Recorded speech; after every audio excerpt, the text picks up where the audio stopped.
Hi, I'm Val Hart, the real Dr. Doolittle, and today I'm here with Jan Rasmusen. Jan is a dog health and safety advocate, and she's the author of Scared Poopless, the straight scoop on dog care. And that amazing book is the winner of 2 national awards, and I love your book, Jan. It's so amazing. So welcome. I'm so glad you're here. Well, I'm glad to be here, Val. Your journey actually started in holistic care when your dog Jiggy was diagnosed with a life-threatening illness.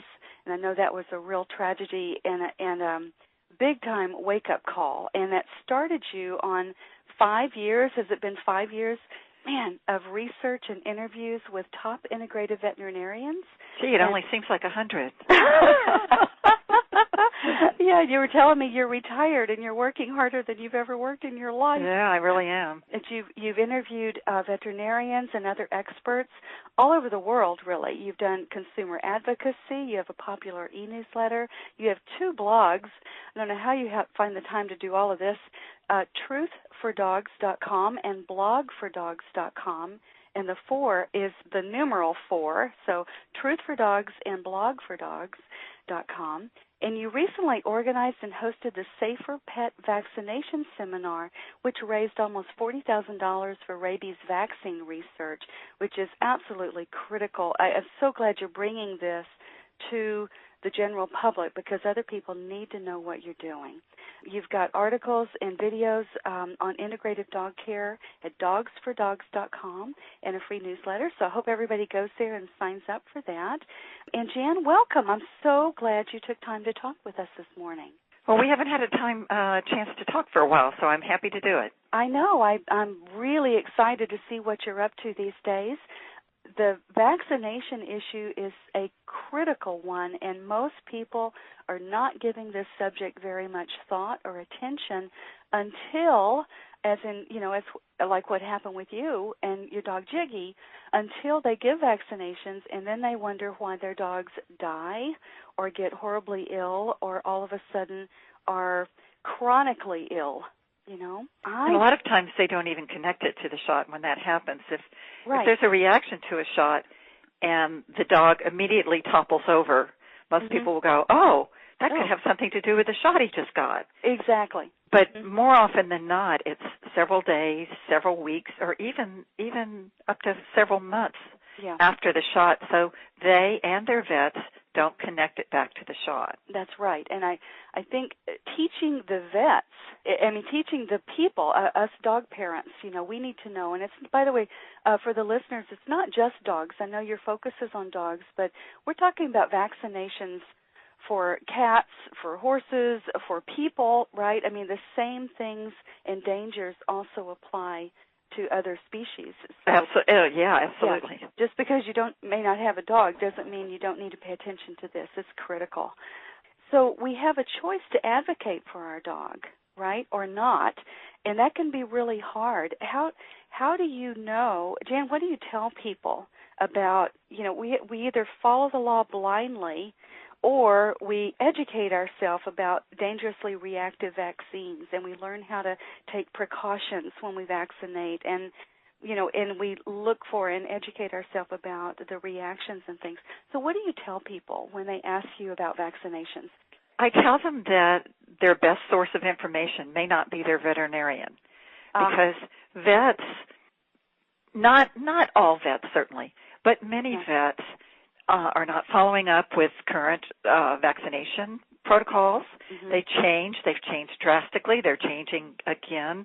The World Small Animal Veterinary Association has just put out new guidelines, which I haven't even had a chance to see because they're not available to the public yet. Oh, good Lord. And the American Animal Hospital Association has a new set of guidelines coming out this year. Okay. But Dr. Ron Schultz is on both committees. And he was just speaking at my conference in the end of March. So I pretty much know where he stands. And when you look to a large organization to advise, one of the things they do is they are very protective of their organization.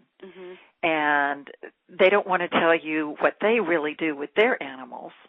They tell you what the stupidest among us should do, because we won't really learn what needs to be done.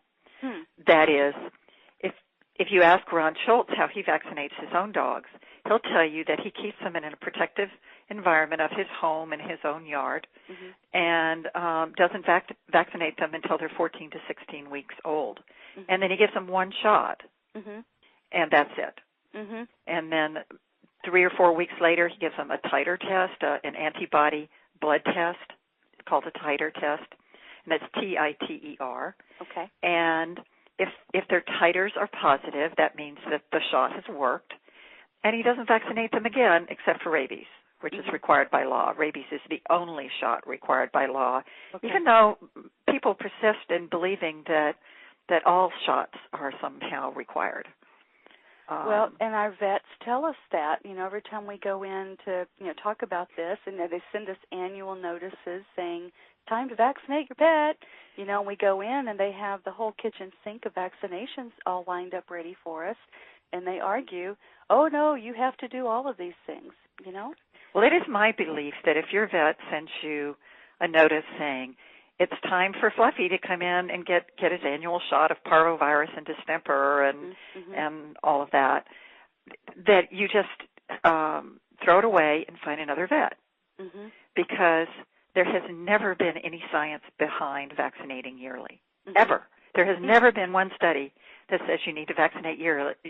And this is for the core vaccines, the important vaccines that every dog should get, which are parvovirus, distemper, and some believe adenovirus too. Others believe that, since there's not been a case in North America for a very long time, that we shouldn't vaccinate against that. Others believe that for herd immunity, you want to vaccinate against that. But everything else, either your dog doesn't need, he can get it another time if there's an outbreak in the area, or it should be, you should realize that you probably have lifetime immunity, or your dog does, to shots. You can get this blood titer test to prove it. And so if you're getting annual reminders to come in and get your shots, find another vet. Go in every year, for sure. Get a blood test. Not a titer test every year. You only need to do that once. But get a blood test to make sure that your dog's liver is functioning properly, that he doesn't have diabetes, that sort of thing. Because dogs and cats will go about their business acting healthy long after they're not healthy, because that's how they survive, historically in the wild, and by looking macho. And what other choice do they have, usually?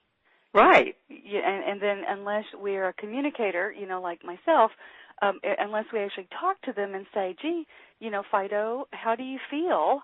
Do you have any pain or, any discomfort, or is something not working for you? Unless we open that connection and listen to them, we wouldn't know until they're broken, until they're actually really sick. Right. They can't mask it or hide it, and it's very obvious. And it's so expensive to go to the vet. And it is. And conventional vets have a very small arsenal to work with. They have steroids, which I don't want to give my dog. They have antibiotics, which I only give when there's no other alternative. And they have other drugs. So what are you going to do? I send my dogs to a holistic vet, and we also work with a homeopath as well. And so there are a lot of things you can do to treat subtle changes other than giving steroids and antibiotics. And it's just criminal to me, the way that they're just given all the time. Yes. Because of antibiotic resistance, for one thing. Yeah, well, and that's true. Steroids are immunosuppressive. There's a vet friend of mine who has on his website 42 ways that corticosteroids can destroy your animal's health. 42. Only 42? Yeah. I hope he'll think of more. Yeah, I'm sure he will. But there are so many alternatives that I just wish that veterinarians had to take courses in homeopathy. Yes. And acupuncture and other alternative medicine tools, so that in addition to the conventional tools that they have a whole lot more that they can work with. And I wish that they were required to take continuing education courses in vaccination and immunology. Right. At our conference, we gave continuing education credits for the veterinarians and the vet techs and also the dog trainers who came. And because the two of the top educators in the world were there speaking. And it was really quite amazing. A blog was written about who came to the event and the questions they asked. And one of the main things this blogger said was they were just astounded by how little most of the veterinarians knew. Yeah. And they know what the drug companies teach them because those are the people who are sending them articles and telling them about new products. Just a few days ago, June, we're recording this in early June, the canine flu shot was given approval. It's been on the market for a year with conditional approval, although I can tell you that all the dogs that got that shot didn't know it was conditionally approved. And it's one of those shots, there's no limit to the number of shots that you can make and sell to people. Wow. And it's one of those shots that, unless there's an outbreak of it in your area, it is not a shot I would give my dogs. Yeah. And there is no real safety record because unless the reactions are horrible, they're never reported. Right. And if they're not immediate, then they can be fluffed off as something else. Right. They don't have to be connected. I was just getting ready to say that. I opened my mouth to speak and it came out of your mouth. But it is so true. And you call your vet and you say, my dog is doing this or doing that. I think it has something to do with a shot. And veterinarians, being people, don't want to believe that something they did caused this problem. So I can't tell you how many stories there are on my blog, Truth for Dogs. People write me with their stories and ask me for help, what to do. And almost all of them say, my vet says it doesn't have anything to do with the rabies vaccine, but my dog didn't have seizures before it, and now he does. Exactly. And I always write back and say, if it looks like a duck, and it quacks like a duck, it's probably a duck. So, but the vets persist, and I hate to criticize a whole group of people. I don't like to generalize like that, but I see it over and over and over again. Yeah. And they also know that if it is the shot, most of them don't know what to do about it. So other than give steroids and antibiotics. Wow. So there we have it there. So they don't even know how to work with reactions to shots. They're not really trained that way either? Well, they generally, they're trained for that, but they're trained to treat the symptoms. Yes, that's true. They're trained to treat the symptoms. And not to clear the cause.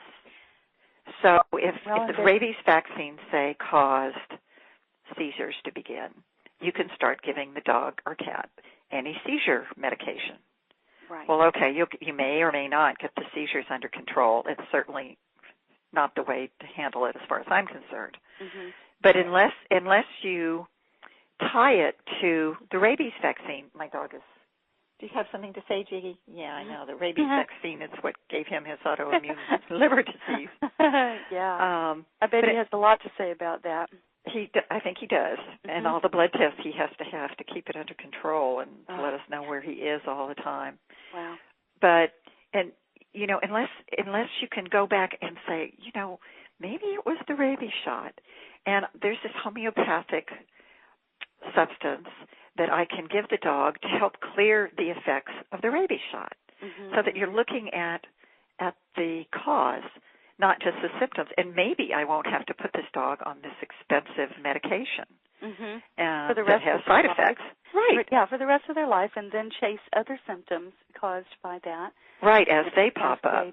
Right, as cascade of a degenerative spiral. I'm sure you know that if you suppress one symptom, your body finds a way to keep saying, hey, I still have the problem. So if you don't get, like if your knees hurt, well, maybe it's your hip that's the problem, or maybe it's your fallen arches that are the problem. Foot or ankle or something else, yeah. And you can give pain medication so that your knee doesn't hurt. Mm-hmm. But in fact, it's going to get worse over time. That's right. So you can't just, Western medicine is just so much about symptom suppression. Yes. Mm-hmm. And not about actually looking at the whole body and what's going on. Right. So, and a lot of people listening to this probably think, well, there really aren't reactions to shots that often. It's very rare. Yeah. Let's talk about that. It's only rare that they're reported, because there's no good reporting system. And vets don't want to report it because they don't want to believe that they caused it. Mm-hmm. And so maybe the former head of the FDA has said that he thinks maybe 1% of reactions to shots in people are even reported. So dogs and cats are just animals. Right. So they get reported, I'm sure, less. Mm-hmm. Yeah. You know, because of the attitude about animals not being as important as people. Mm-hmm. Although I certainly don't agree with that. So if less than 1% of the reactions are reported, it's no wonder that people don't think of reactions as being important. And mostly, they're not even noticed in the first place, let alone reported. Exactly. So tell us how to notice. What are we looking for in a reaction? Well, unfortunately, a reaction can be almost any time and anything. Mm-hmm. If suddenly your animal develops an autoimmune disease, mm-hmm. that's something to look back and think, did my animal get a shot within the last 6 or 8 weeks? Mm-hmm. And especially a rabies shot, and go back and try to trace what changed in the period of time in the couple of months before this. And of course, by the time you recognize that there's symptoms, it's usually even longer. Mm-hmm. Mm-hmm. So the only way we caught Jiggy's autoimmune liver disease was that he had very early dental problems. Mm. And we went in to have a teeth cleaning done, and I insisted that they give a blood test, which you always should do before undergoing anesthesia. Mm-hmm. And on the blood test, we found it, and we had to cancel the dental cleaning because of his liver values were so bad. Mm-hmm. But he has never in 10 years really been symptomatic. Mm-hmm. Right now, he's got a few little symptoms at 10 years of age. Wow. But his blood tests have been off the chart since he was 1. And by off the chart... 1 year old? 1 year old. Oh, jeez. And he's the healthiest looking little dog you ever saw. Lots of energy, feels great, mm-hmm. but we know that subtle damage is being done to him because his liver is so out of whack. Mm-hmm. If your dog gets suddenly develops seizures, mm-hmm. I would immediately look and say, when was the last shot, especially when was the last rabies shot? Mm-hmm. Mm-hmm. And chronic digestive problems. How many of us know dogs with chronic digestive problems? And allergies and skin problems. Yeah, yeah. If you get a rabies shot, a couple of other things to look for are muscle weakness afterwards, especially lack of coordination in the hind end. Okay. Suddenly the animal isn't walking correctly. Okay. They start eating inappropriate materials. Really? That can happen, like their own poop. Okay. Or rocks. Or cat, like cat poop. Yeah, which is a big one for a lot of people. They're, Okay. Yeah. Okay. It's anything. Well, dogs eating cat poop is often a chance to try to get more protein into their diets. Mm-hmm. Mm-hmm. Because cats have a higher protein diet than dogs. That's right. Behavioral problems, aggression, separation anxiety, compulsive behaviors happening after a shot. People never tie that to the shot. Really? Never. But they should. They never. Yeah, absolutely they should. Absolutely. You don't see your dog all of a sudden becoming aggressive and think, oh, that might have had something to do with a rabies shot he got last week. Mm-hmm. Mm-hmm. But they should. Well, and it makes sense to me because the nervous system is in a state of shock, right? And so we have a sympathetic stress response in the nervous system that creates chronic tension in the body, right? Well, I think you're right, but I think it's even more strange than that. Okay. In that a lot of the vets that I know that are holistic vets and really try to look into these things believe that a rabies shot in particular can give the symptoms of rabies without giving the dog rabies. Really? Rabies vaccine is a killed vaccine, meaning that the virus has been killed, and then they stick all this aluminum and mercury and other things into the shots to make them strong to get an immune response. But they don't put a live rabies virus into it because rabies can kill people. So other shots have modified live viruses in them, and a side effect of them is that you can give your animal the disease that the shot was meant to protect against. Right. It doesn't happen all the time, certainly. It doesn't happen very often, but it can happen. Right. That's part of the theory of vaccinations anyway, is that we're going to create a very mild, reaction to this disease or whatever it is, in order for the immune system to trigger a response for it, and after that we're supposed to have an immune system that can attack that if it ever should see that again, right? Well, something very, very interesting that I just read yesterday that Dr. Schultz had written was that infection is common, but disease isn't. So basically you're infecting the animal, but you're not causing disease. So, you're shooting viruses into them. Right. So we're actually infecting our animals. But they're not. It's not causing disease. But the immune system kind of thinks that it is, so they form antibodies. And these antibodies can be tested by a blood test. So if your animal has the antibodies, why does he need another shot? If he's protected, he's also protected against the virus in the shot. So if you've given your dog his puppy parvovirus shots, for example, well, we know that by blood test that parvovirus lasts 9 years to lifetime. I mean, 9 years. Why would you give this shot yearly? Or even some vets act like they're being really innovative and really with it, and now they give shots every 3 years. But if the shot lasts 9 years, why are you giving it every 3 years? Yeah, and every time you get it, you exponentially increase the likelihood of a reaction. Absolutely. And that fallacy happened when the American Animal Hospital Association put out a report and said to give these shots no more often than every 3 years. And all the vets, there was such a problem. All the vets said, well, we're going to lose all of our income because that's the only way we can get people in to do other things for their dogs, like give them an annual blood test and check them for lumps. And they said people won't come in if we're not giving shots. So it all resulted in a compromise of shots every 3 years. But that's not what the report said. It said no more often than every 3 years, and that every dog should be treated as an individual. Got it. Oh, I love that. And so that's not what our vets are telling us.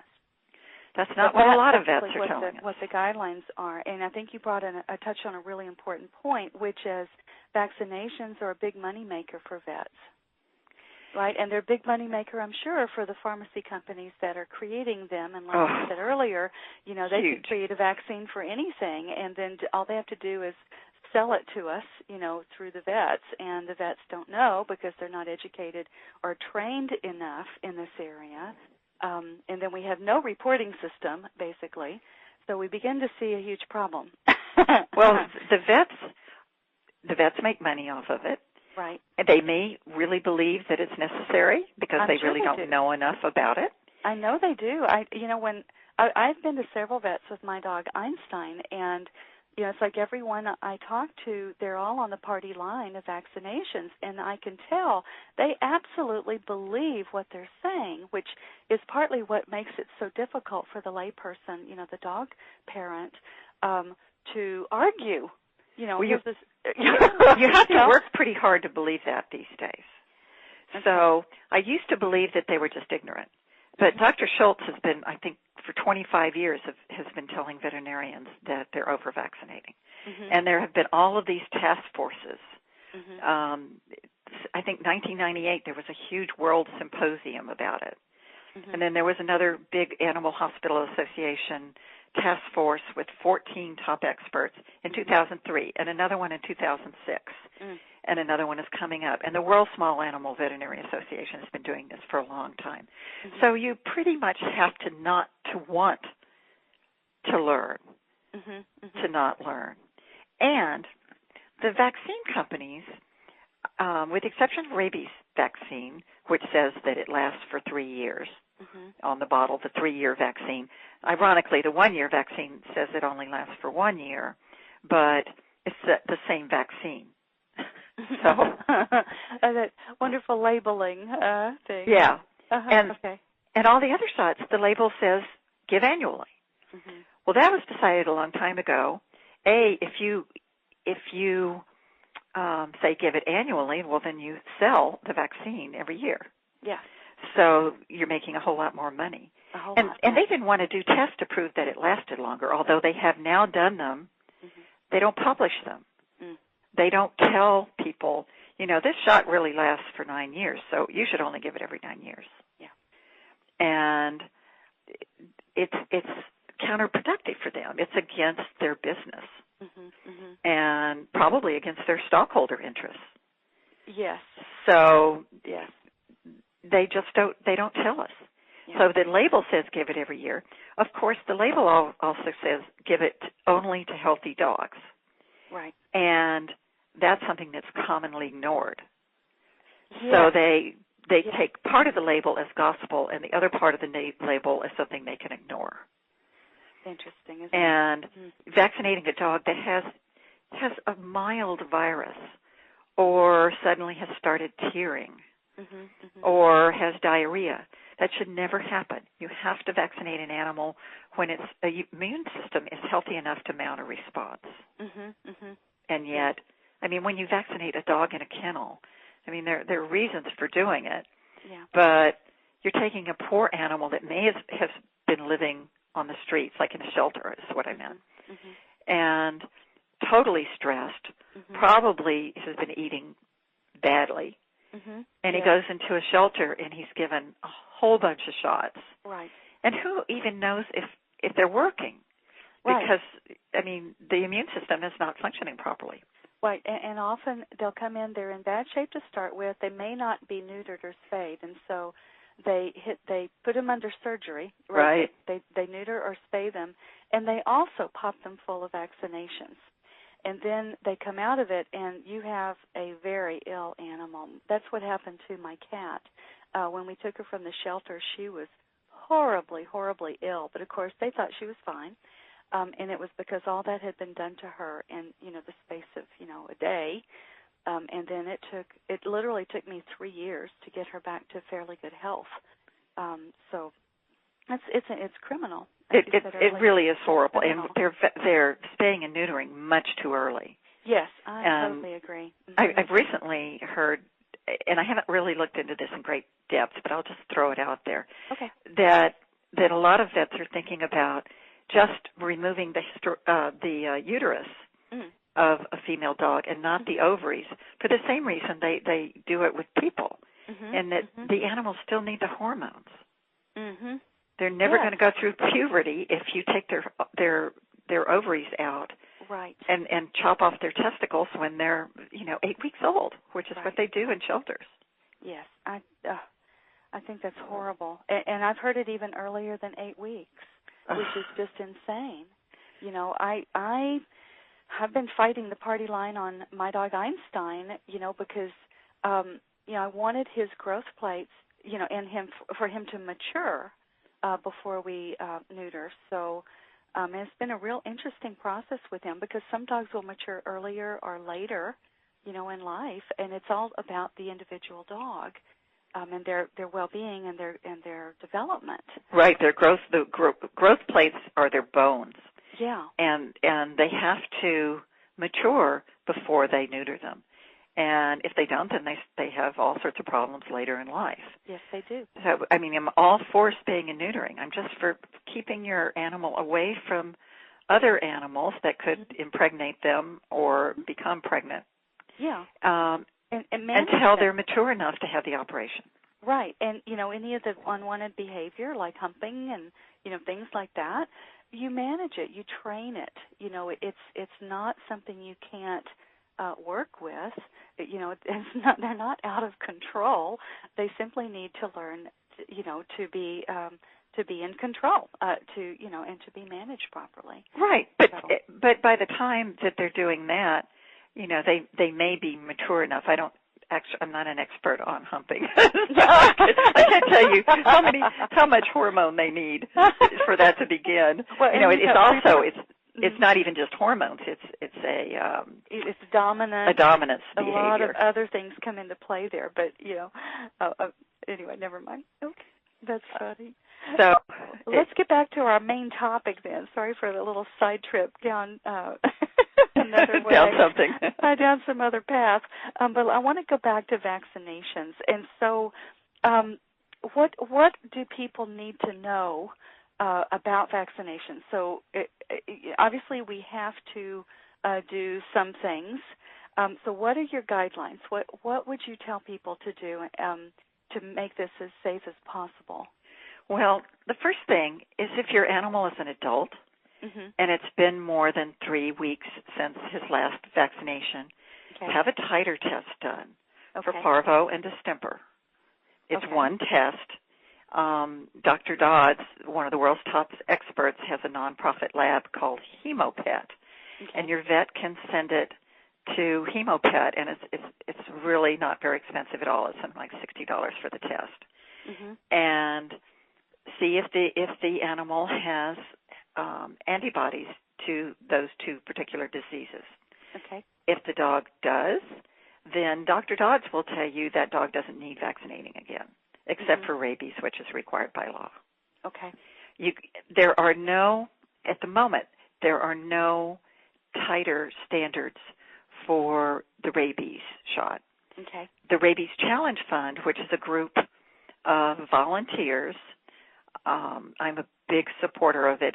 The event that I did at the Hilton raised money for the Rabies Challenge Fund. And what it's doing is to prove that the rabies shot lasts first for 5 years and then for 7 years, and so that we don't have to give it as often. And they are establishing tighter standards so that you can take a blood test and prove to the powers that be that this animal has not just been exposed to a rabies shot, but has actually reacted to the shot and is immune. So, and then we, at some point, hopefully we'll have to give 1 shot or 2 shots during a lifetime, and that's it. And of course that brings into a big problem with the local authorities who want, who make you do it to get licensing. And, but it will certainly help ill animals. Yes. And like Jiggy cannot be vaccinated. If we vaccinate him, he's dead. So he has an exemption to the rabies vaccine, and more states are allowing exemptions.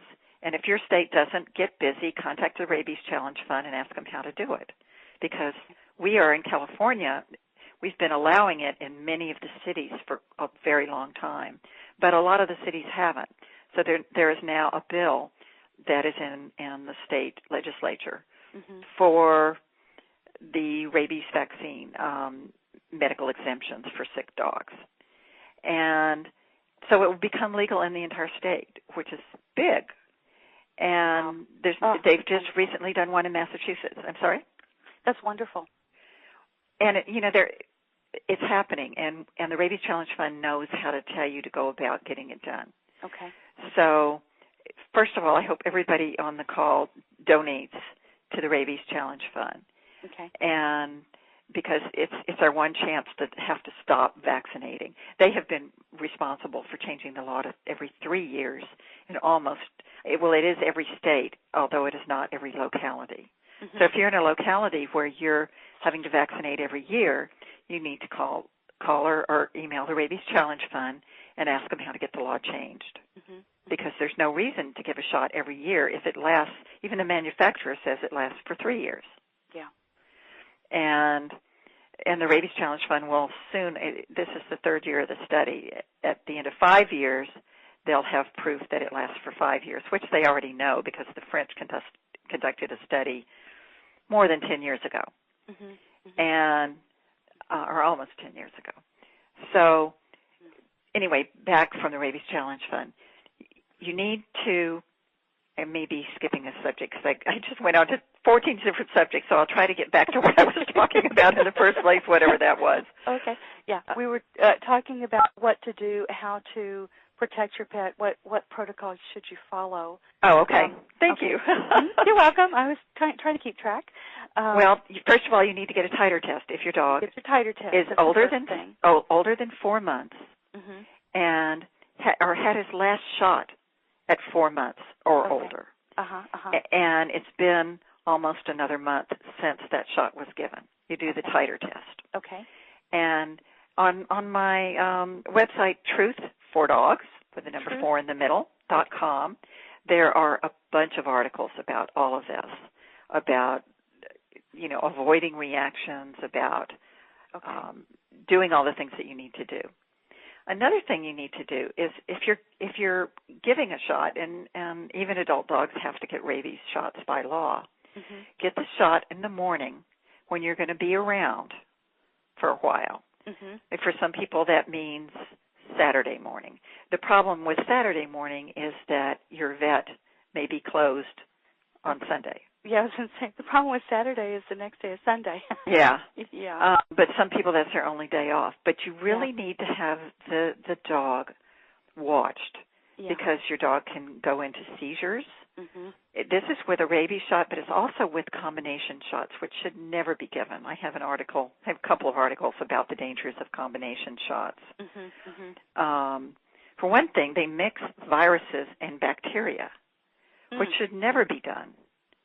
And you give multiple shots at one time, multiple vaccines at one time, and it's very convenient for the customer, and it's very convenient for the vet, but it is very hard on the animal, and this is cats as well. Yeah, convenience for the moment, for a lifetime of inconvenience. Right, and expense. And expense and ongoing nightmares. So or the loss of your dog, right.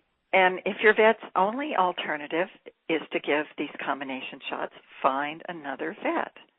Or send away and get the medication yourself or buy it from another vet and have your vet give it. I mean, there are a lot of things you can do, and it's not easy because most vets buy vaccines the cheapest way they can, and most of the really cheap shots come in, big cases of vials or what do you call it? I can't remember the word, but it's the material that makes the shot, and they mix it up themselves. And it's like they get the recipe and they mix it up. They get all the ingredients and they mix it up. But that's how their shots come. And you'll say, well, I only want parvovirus and distemper. I don't want leptospirosis, which has never happened in this area. That's a really dangerous shot, leptospirosis. And very low rates of effectiveness because there's so many strains, but there are limited strains in the shot and almost unlimited strains in the environment. And you have to know what strains are in your area and if they match up with the shot. And if your dog is exposed to it. It's a disease. Dogs usually get it. It's in the wetlands and the woodlands. And yet house dogs in Southern California are given leptospirosis routinely. It comes in the shot. They're given coronavirus, which vets in the know say is a shot looking for a disease. Wow. Your dog is never going to get coronavirus. It's a disease. It is really almost a non-disease. It's so rare. And it's a disease only of puppies, and yet adult dogs are given these coronavirus throughout their whole life. And so it's a very big problem. And the more shots you give a dog, and this is important for small dogs, not puppies necessarily, but small breed dogs like Maltese, like Yorkies, like Min Pins and miniature Schnauzers. And the smaller the dog, the more likely that giving him multiple vaccines at once will cause a problem. I think each vaccine you give, in addition to one, raises the likelihood of reaction by 24%. Wow. And shots regularly have 5 to 7 vaccines in them. And then they give Bordetella, nasally on top of that. And so you're looking at 8 shots, and then some people will give a rabies shot on top of that. So your dog's getting, or your cats don't get quite as many shots. But a dog would get up to 9 shots at one time. And then he gets really sick, and probably, he'll be okay, but many won't be. Yeah. And will have health problems their entire life that will never be traced back to the shots. Right. But so that's one thing I just kind of touched on. Do not ever give a rabies shot and the other shots at the same time. Mm-hmm. They must be separated by 2 to 3 weeks at minimum. Mm-hmm. But they're quite often not. And people write me all the time. I went in to get, our annual shots, and my vet said, "Oh, it's almost time for the rabies, so we'll get it done now, so you won't have to come back." Mm-hmm. Mm-hmm. So, but of course they do have to come back because the poor dog has been assaulted with 9 vaccines.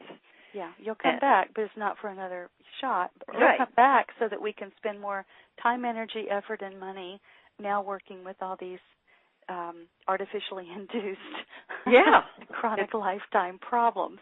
That's the footnote they never tell you, right? Yeah, and have you ever been warned not to give more than 1 shot at a time? No, you haven't. No.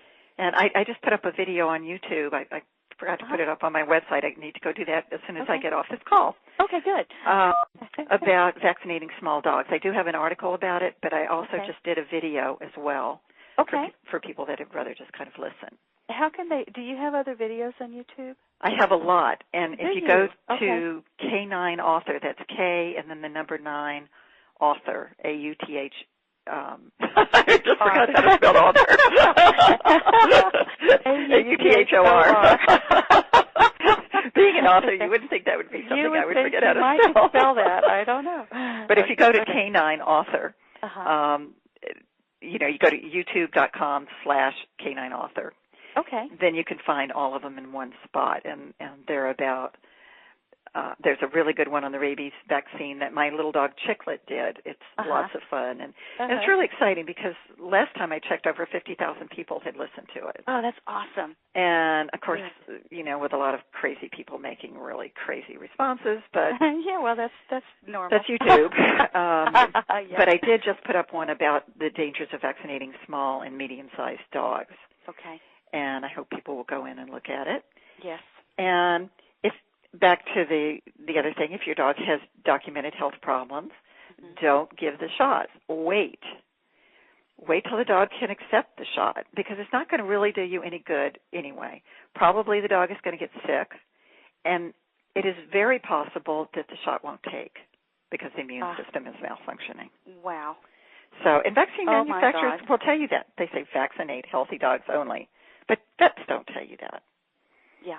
And I don't even think they think of it. They think, well, if I don't give him the shot now, he'll never come back for the shot. Right. And he may not. That's very true. So it's a problem for them, even acting in their best interest. They think that the dog needs vaccinated, the puppies especially. Yeah, they're hard on the puppies, If you can find a vet trained in homeopathy, that's really good to give your dog a shot, because there are homeopathic remedies that you can give with the shot. Yeah, can you tell us more about that? How can people find homeopathic vets? Do you have a source for that or a place? Yes, and if you go to my website, dogs4dogs, that's the number 4 again, .com/vet. Okay. And up at the top of the page, there are referral lists for holistic vets and vets trained in homeopathy. Excellent. And you just put in your location and you can find out, whatever kind of vet you need. Okay, perfect. And so that's dogs4dogs.com/vet. It could be /vets, plural, but I think it's little letters and it's not capitalized. Okay. So that's really good. And sometimes people write me, they can't find a holistic vet. There are a couple of other sources that you can go to. Okay. Where you can find the correct remedies. Okay. It's just better to go to somebody who's trained to look at the whole animal, because in homeopathy, which is a very mysterious science, you are treated by your symptoms. not that you have a cold. Like in Western medicine, if you have a cold, you get a cold remedy. In homeopathy, if you have a cold with a stuffed up nose, you get a different remedy than a cold with a sore throat or a cough. Yeah. So, right. It's well, you know that. Well, I do, but most people don't. Definitely not. So, yeah, that's a really good point. And if you give the wrong remedy, sometimes it can make it harder to cure the problem. But there are a couple of general homeopathic remedies, thuja, also called thuya, and lyssin, especially for rabies. Lyssin would be Lyssin. S-S-I-N. But you have to get it from somebody who knows how to use it because it's not readily available. Yeah, I was going to say I've never seen that one available. Yeah, you get it from a naturopath or from a holistic or a homeopath. Okay. And another thing you need to do is get in the habit of making sure that even the smallest reactions are recorded in your dog's file. And if you suspect it's a reaction, call and insist it be recorded in your dog's file. This is especially important for rabies because you may need to make a case for getting an exemption for your dog for the rabies shot. Okay. If you don't report that this year your dog started having seizures 3 days after the rabies shot, in 3 years from now, they're going to say, oh, well, time for the rabies shot. And you're going to say, no. Or you might not even remember that the seizure started after the rabies shot. And the vet may be gone. And if it's not in the file, right, it's not usable. And then you need to get copies. After major events, you need to get copies of the file because vets lose files, they move away, they retire, and the files are gone. Wow. So it's really important. Okay. And let's see what else we need to do. Don't vaccinate before traveling. Oh, okay. Especially before traveling by air, but also by car. Okay. Because let's say that you vaccinate your dog on Friday to get the health certificate, and you have your flight on Monday, and you're in the middle of a polar flight that lasts 10 hours. What happens if your dog starts having seizures? Right. So you need to do this at least a week, or if you're in the middle of driving across the desert, you need, and you're not going to know where a vet is, even if you're driving. Right. Where's the local vet? What vet can you trust to go to if your dog starts having a reaction, or your cat? One big reaction with cats is injection site tumors. Yeah, and that you need to watch very carefully. Dogs get them too. Yes, they do. And horses do as well. And do they? Yeah. There's so much crap in a shot. There's so many things put in the shot other than the virus. There's usually aluminum. There are toxic, Dr. Dodds calls them toxic tissue culture soups. And there are all of these ingredients, any of which can cause a really bad reaction. And any lump that you see after a shot that doesn't go away really quickly needs to be examined. Okay.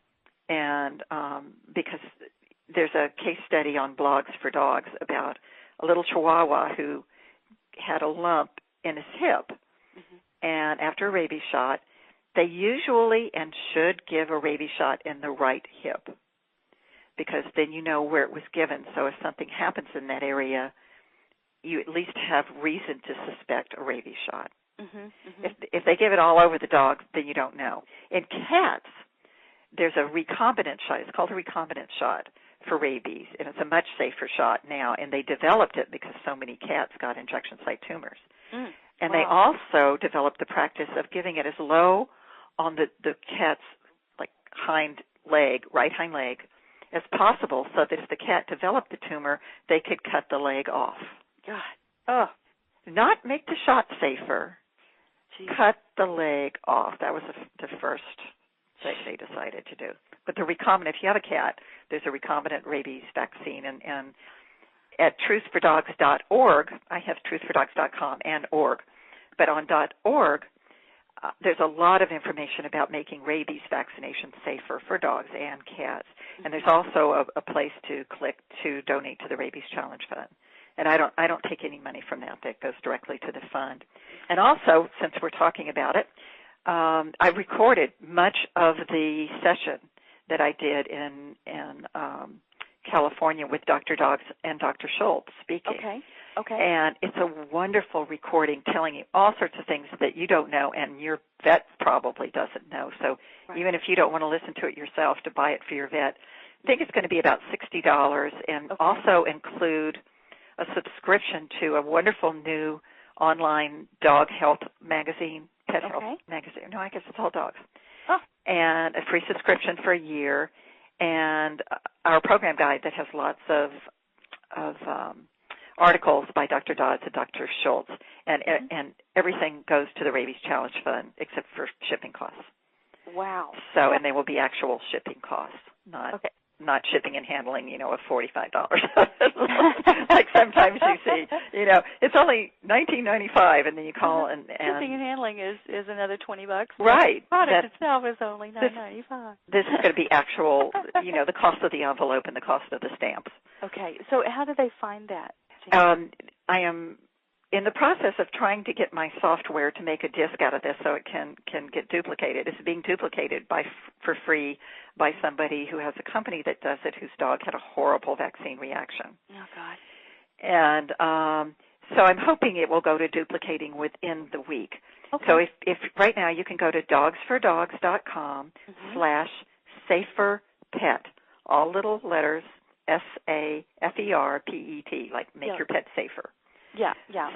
So, and you can sign up there, and then when we have the website to go to, it'll give you the information that it's available, and you can decide to get it or not get it. But it's a once in a lifetime chance to hear these world famous. One is a vet, one is a PhD. Okay. Who is probably the most famous person in the world for conducting studies of vaccine safety. He's just amazing. That's Ron Schultz. Ron Schultz. Yeah. And I'm familiar with Dr. Jean Dodds. Her work has been awesome. She's amazing. She's been working on this sort of thing for many, many years. And the most generous person in the world. She and Ron came down, and both of them spoke for free in San Diego. Jean lives in Southern California, not San Diego. But it was a long drive for her very early in the morning, and she had to drive back that same night and do some work and then do a free speaking thing the next day. Mm-hmm. And Ron came all the way from Wisconsin and donated, after the event, he donated his travel expenses to the Rabies Challenge Fund because we were matching the amounts of donations during that period of time. And he donated $900 worth of travel expenses and, hotels and that sort of thing, which, he wasn't paid for speaking either, and he isn't paid for doing his rabies and other vaccine research. Oh, my gosh. He just is amazing. Wow. And so these are the people that we have to support and hope they live forever. Yes. Yes. And they deserve our support, and they're dedicating their lives to helping, have safe, happy, healthy animals. So I'm just really touched and moved by what it takes to challenge the status quo. This is, quite an uphill battle with, challenging the states and the Veterinary Association and all of the, standard protocol, and have it changed for the better because of all the harm, that we're doing to our animals. Well, Christine started the Rabies Challenge Fund when her dog died of a mast cell tumor. And was sick for a really long time and had this huge, horrible tumor, and she loved him so much. His name was Meadow. I think it was a he. And she started the Rabies Challenge Fund, and she started challenging the laws all over the country, and is still challenging them. And she helped, she was the major instigator helping to change part of the law here in California for exemptions. So she is just doing so much. She and Jean and Ron are the three principals of the fund. And they all do it because they love their animals. Yes. And they're not getting paid, but you have to keep challenging the law, and you have to keep challenging the USDA yes. Because there's no money in proving that a shot lasts longer. There's only money in proving that it lasts shorter. Right, right. And, exactly. I mean, we have to always look at who benefits, from whatever they're telling us to do. Right. Not is it actually good for us and the right thing to do and all of that, but who actually benefits. And the only people that I'm seeing that are benefiting particularly are Big Pharma and, vets. That are benefiting by over-vaccination. That's correct, yes. The ones that are buying the party line there. So the minimal vaccinations that are really needed to provoke immunity, most of the vets I know believe that they are necessary. But it's the shots over and over and over again, and the multiple shots at one time, there's no reason to do it, except laziness. You don't have to go back to the vet another time. And well, we don't know that. In fact, I think theoretically, we probably count on them having to go back to the vet many times for the rest of their animal's life because of all the other illnesses, even if they don't have a short-term reaction, which, by the way, could be like vomiting, facial swelling, fever, lethargy, circulatory shock, loss of consciousness, and even death, right? Absolutely. So if you don't have an immediate reaction, people gloss over it, go on, and then wonder why they have all these other problems. And death is one of the real problems. Yes. And or so many health problems that the dog is ultimately euthanized. And if you go to truthfordogs.com and read under the rabies vaccine article and listen to the stories, it's just. There was one dog who had seizures, a Chihuahua who had seizures, and had for a while.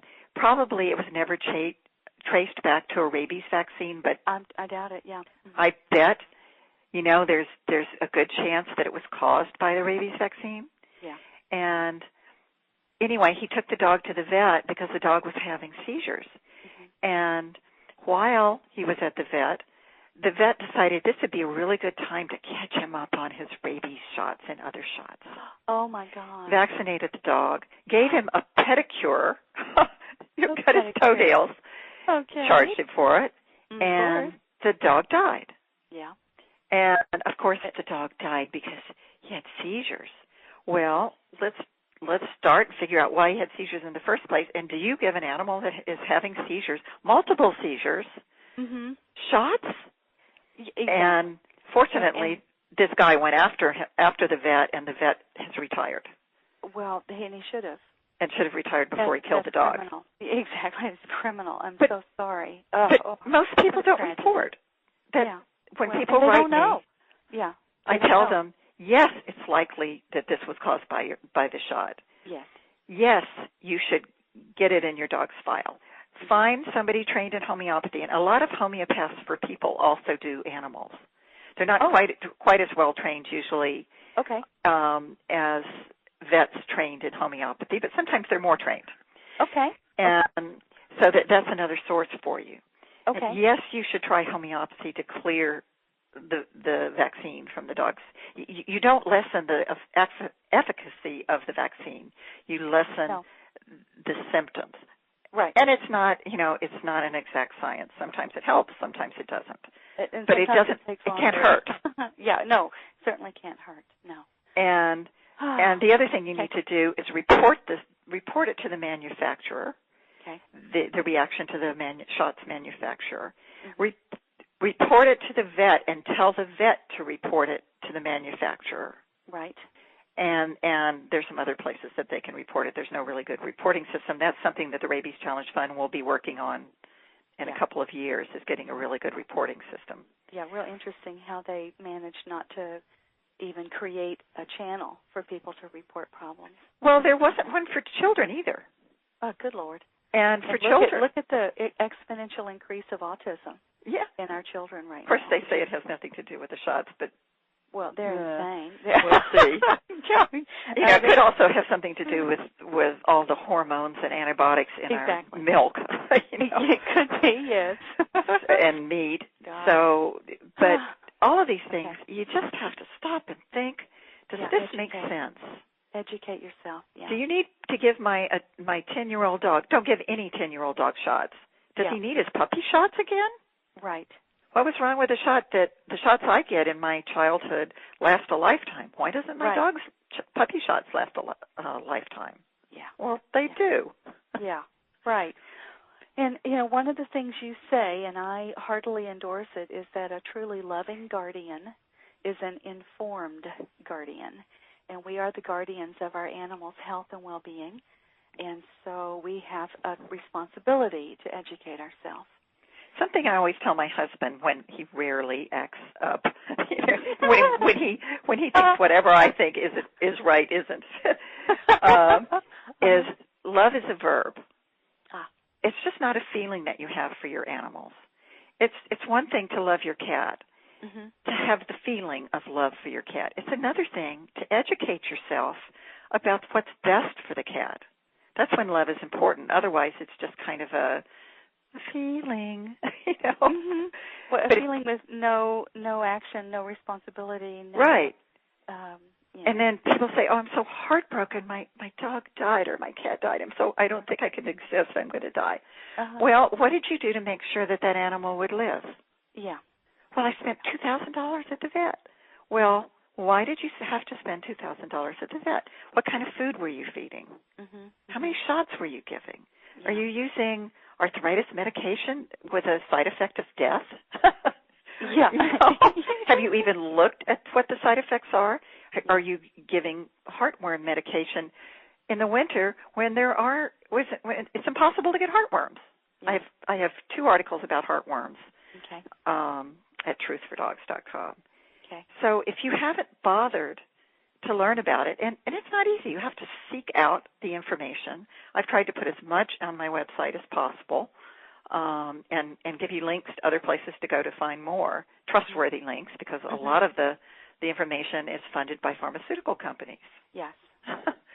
So the heartwormsociety.org has wonderful information, but it's just important to know that it's funded by a bunch of pharmaceutical companies that make heartworm medication.